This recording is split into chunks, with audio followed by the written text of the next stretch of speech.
அனைவருக்கும் வணக்கம். இன்னைக்கு நம்ம சேனல்ல பார்க்க போறது தாராபாரதியை குறித்து தான் இன்னைக்கு நம்ம பார்க்க போறோம். தாராபாரதியினுடைய இயற்பெயர் என்ன அப்படின்னு பார்த்தீங்கன்னா, ராதாகிருஷ்ணன். தாராபாரதியின் இயற்பெயர் ராதாகிருஷ்ணன்.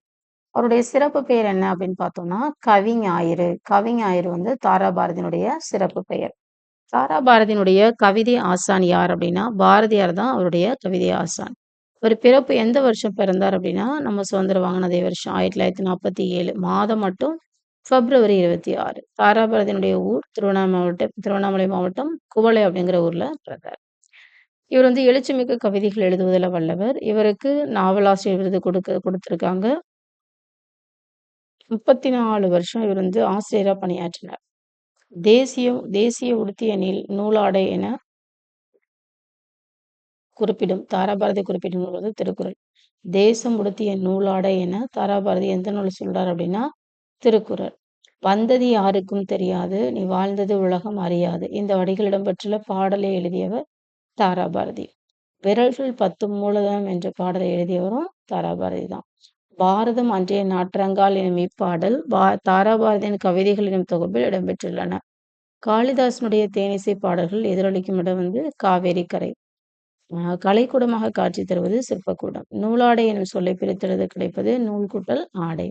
எதிர்கூட்டல் ஒலிக்க என்பது சேர்த்தெழுத கிடைப்பது எதிரொலிக்க. தாராபாரதியினுடைய பாடல் இடம்பெற்றுள்ள கவிஞர்களுடைய பெயர்கள் என்னன்னா கம்பர், திருவள்ளுவர், காளிதாசர், காந்தியடிகள். இவருடைய நூல்கள் அப்படின்னு பார்த்தோம்னா புதிய விடியல்கள், இதயங்கள் கிழக்கு, விரல்நுனி வெளிச்சங்கள், தாராபாரதியின் கவிதைகள், திண்ணையடித்து தெருவாக்கு, இன்னொரு சிகரம், பண்ணையபுரம் தொடங்கி பக்கிங்ஹாம் வரை, வெற்றியின் மூலதனம், பூமியை திறக்கும் பொன் சாவி. ஓகேங்களா? ஸோ புதிய விடியல்கள், இதயங்கள் கிழக்கு, விரல்நுனி வெளிச்சங்கள்லாம் அடிக்கடி கேட்குற ஒரு கேள்வி. இப்போ 2010லேருந்து 11க்குள்ள இவருடைய நூல்களை நாட்டுடைமை ஆக்கியிருக்கிறாங்க. தமிழ்நாடு கவர்மெண்ட்டு 1910 முதல்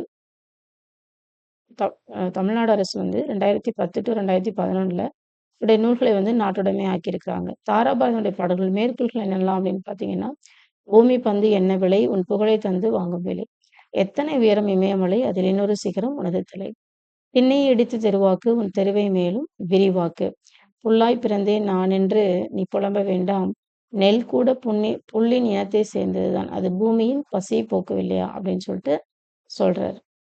புதுமைகள் செய்த தேசம் இது, பூமியின் கிழக்கு வாசல் இது. காளிதாசனுடைய தேனிசை பாடல்கள் காஷ்மீர் கரையில் எதிரொலிக்க, கம்பனின் அழகு கவிதைகளுக்கு கங்கை அலைகள் இசையமைக்கிறது, புல்வெளி எல்லாம் பூக்காடாகி புன்னகை செய்த பொற்காலம் அப்படின்னு சொல்லி தாராபாரதியினுடைய கவிதைகளை மிக சிறப்பாக அழகாக நம்ம இந்த இடத்துல பார்க்கிறோம். ஸோ இதுவரையிலும் தாராபாரதி குறித்த அவருடைய தொகுப்பை நம்ம பார்த்துட்டோம். நெக்ஸ்ட் வீடியோவில் நம்ம அடுத்த அறிஞர்கள் பார்க்கலாம். தேங்க்யூ ஸோ மச் ஃபார் வாட்சிங். சப்ஸ்கிரைப் பண்ணாதவங்க மறக்காமல் சப்ஸ்கிரைப் பண்ணிடுங்க. நன்றி.